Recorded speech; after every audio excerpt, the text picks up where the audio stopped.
Hello, this is Julian with Coffea Reviews, and today we'll be reviewing the Deborah Terroir wash processed Panama from Coffea Circulor. And there's the bag right there.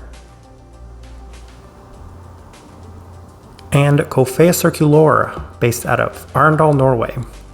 And this coffee was featured in our most recent blind taste test rankings video, where it finished first place out of 7 high-end Panamanian and Ecuadorian coffees on that day.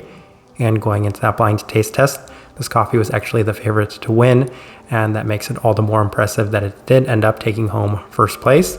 So it's always interesting to see if our winner from those blind taste tests ends up being our favorite coffee after going through and reviewing all of them. So I'm definitely looking forward to discussing this one, as this right here is day 40.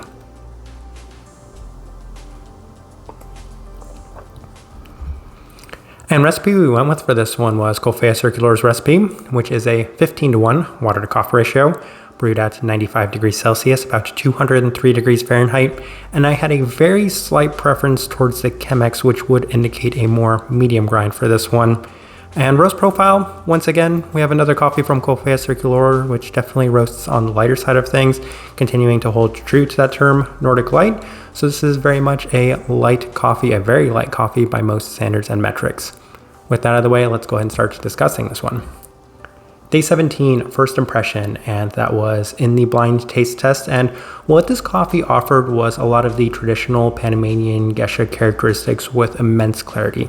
And I think what really set this one apart and why it finished first place was the clarity, because this was a super clean and defined coffee right from the onset, with so many of the peachy and floral aspects, also in a brighter sense too. There was plenty of that classic Coffea Circulor like bergamot that helped distinguish this one from some of the other coffees that we were trying on that day, but most specifically it was that immense clarity that really helped this one stand out. Very impressive first try. We continue on to day 20, and we opted for the Chemex, and what we experienced from this coffee on this day was that it really opened up in such a beautifully delicate manner upon the cool down, with an aura of the listed bergamot as well as the immense clarity, offering a wonderful, well-defined lemon drop and peachy aspect to this one. So that's what really made this coffee impressive, especially on these first 2 days. The profile in this one was just immensely clear. It was immensely well-defined, and that really seemed to help set it apart.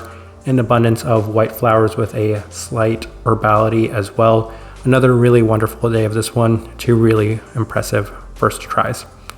Day 27, we opted for the April brewer, and the cup was much more tame, with plenty of the listed bergamot at the forefront once again, complemented by some more subtle herbal floral aspects, with the stone fruit also present, maybe not quite as pronounced as it had been in some of the previous days.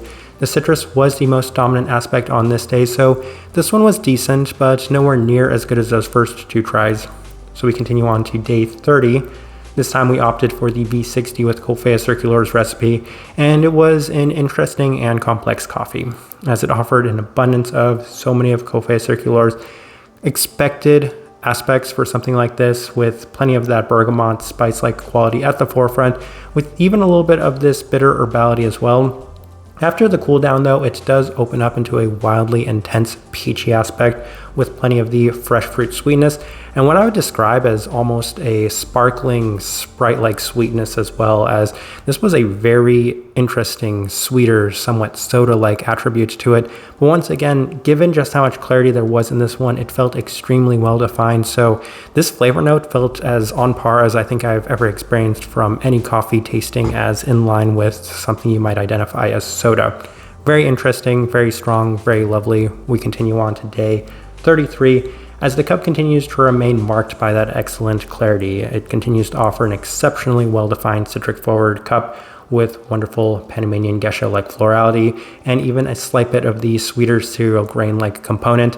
Previously mentioned Sprite continues to feel apt, with an articulated peachiness as well as more of that complex citric sweetness, and that's why this day really stood out for me, because it was offering a lot of the best that we'd experienced from those other days, while still offering a very intense peachy aspect to it. That's interesting Sprite soda-like sweetness as well, and even a little bit of that classic Panamanian geisha-like grain component to it. So wonderful day, day 33 mark, one of my favorite days of any coffee that we've had this year.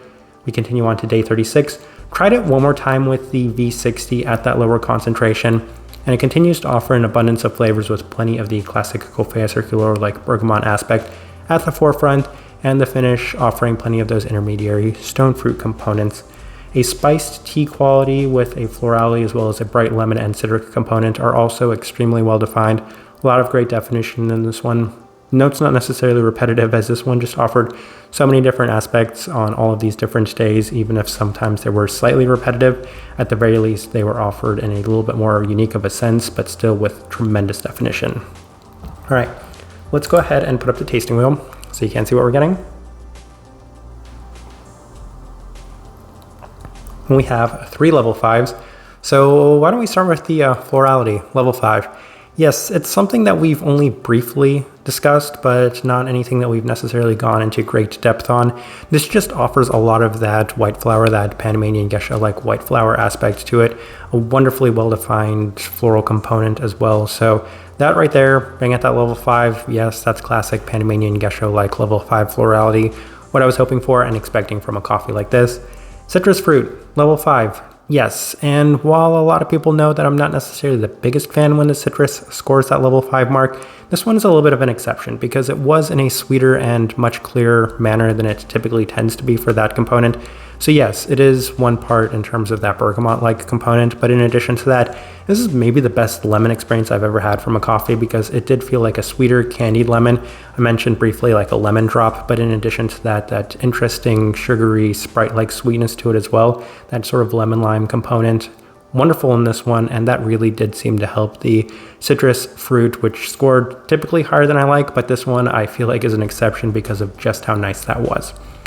Then, of course, we have to discuss that cleanliness, level 5. Yes, this is once again one of those coffees where if this tasting wheel went any higher, I could actually justify a level 6 mark for this because everything that I was experiencing from this coffee was extremely articulated, extremely well defined. And I've been discussing that right from the start because I wanted to really emphasize that. There have been coffees in the past that have also offered this same sort of clarity, but I think this one maybe set itself apart just ever so slightly because it had a more unique flavor profile to it that accompanied that clarity. So that in itself, a huge positive for this one. We're gonna go through some of the level 4s now. Finish, level 4, and I'm gonna accompany that with the sweetness and acidity, level 4, extremely well balanced. So great sweetness. I could even say that the sweetness was maybe on the higher side of level 4. Plenty of brightness as well. That's something that we mentioned right from the first day, as you could notice a fair bit of the stone fruit brightness as well as citric brightness within this one. And then the finish, level 4, keeping all of those things very even, and given that the clarity was very high, I really like when the finish scores right there, as it doesn't mean that it's overbearing in any sense, and you're experiencing so many of those flavors in a very nice and even finish to it.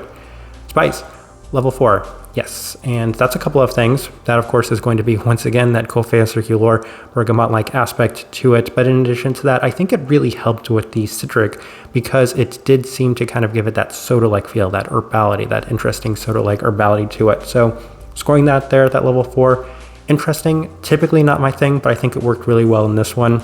Stone fruit, level 4. If there's one ever so minor and slight takeaway I do have from this coffee, it's that the stone fruit did score that mark where the citrus fruit finished a little higher than it. The peachiness is wonderful. It's extremely well defined on this one too, but it's not quite as pronounced as some of the other things within this coffee. So for that reason, even though it's great, it's probably maybe my favorite part. I think clarity is my favorite part. The stone fruit's probably my second favorite part, but there are a lot of things to really like about this one. So having that score at that level 4, really nice. Massive credit to them on that. Savoriness, level 4. Once again, that's that kind of interesting herbal-like soda component that's within this one, as well as that bergamot-like aspect to it. So yes, that kind of rounds out those level 4s, but there are some other things that are still worth discussing. The caramel at that level 3. Yes, this was a very candied cup of coffee, and that's another thing that I want to give them credit for because I think the sweetness was definitely still above expectations on it, and having a lot of these things feel a little bit more candied sweet, even a little bit of a brown candy-like aspect to it in general, was very, very nice. Another really surprising quality within this one. Last thing worth discussing, body level 1. Yes, a very light, delicate like body within this coffee, and I don't think I necessarily have too much more to add to that. As I'm kind of looking at this tasting wheel, and I feel like I described it pretty well, I do think it's a pretty good representation of what I was getting from this coffee. All right, so my overall thoughts and impressions of this one, I have a lot, and I'm going to try to sort out my thoughts on this one because there are so many things to say about it. But let me start with this. This one was either still my favorite or it was right on par with those Pepe Hijón coffees, because I did really enjoy both of those Pepe Hijón coffees, which, I mean, that specific coffee, the Thai Oxidator wash processed Pepe Hijón, was my favorite coffee of last year. So we're just talking about coffees that I really love and enjoy in the first place. So it's comparing some of my favorite children in a sense. And this one right here is definitely no exception to that, because the clarity scoring as high as it did was extraordinarily impressive. But even with all of these extremely positive things I have to say about this coffee, it's stacked up in either the most or the second most competitive category. As a lot of people know, Panamanian geishas are my favorite coffee in the entire world, and we've had some really nice ones this year. Firestone from Apollon's Gold, the Jansen from Rose Coffee. So this one right here is going to be competing against some huge heavy hitters, but it's basically to say that if I didn't limit myself to 2 of the same origin in our top 10 list, if I expanded beyond that, this is easily going to be a top 5 favorite coffee of mine this entire year. I feel like I could say that with certainty, because it's very hard for me to imagine there are 5 other coffees that I would enjoy more than I enjoyed this one this year. Absolutely wonderful coffee from start to finish. I feel like the only thing that's maybe keeping it from reaching the levels of some of the other coffees I've had in the past is that it did focus a little bit more on that bergamot-like aspect once again, as opposed to maybe that very strong, sweet, intense citric aspect, which was also very present, very nice. A lot of the peachiness, a lot of the white flowers, those things were all in significant abundance. But that's to basically say I have to really nitpick these Panamanian geisha coffees, since they are such wonderfully beautiful coffees. And kind of comparing it alongside of those other Panamanian geishas, it's really hard to nitpick those. They were really nice in a lot of ways, even if they didn't offer the same sort of wild and immense clarity to them. They just were maybe ever so slightly a little bit more my preference. But I'm not necessarily saying at this moment that I preferred one or the other. It's one of those things I'm going to have to reevaluate at the end of the year. At the end of the day, though, absolutely stunning cup of coffee. One of my favorite coffees I've had this entire year. Just nothing but positive things to say about this one. Type of person I would suggest this coffee to. First direction I want to point somebody towards for this one is anybody that is looking for, well, we'll just say even above high clarity, because that was the biggest takeaway I had right at the very start, what set this coffee apart. And then in addition to that, you're getting tremendous definition to a lot of different flavor profiles in this one. Citric attributes, this kind of interesting spice, herbal attributes to it, peachiness, florality, and even a little bit of a candied factor. Marry all those things together, and that's the type of coffee that would be well suited for somebody like this, and the best way I can leave this review. If you by chance had an opportunity to try this coffee, I'd love to know your thoughts and impressions of it as well. If you're enjoying the content, give this video a like, subscribe if you're not already subscribed. This right here has been a review of the Deborah Terroir, wash processed Panama from Coffea Circulor. Thank you for watching.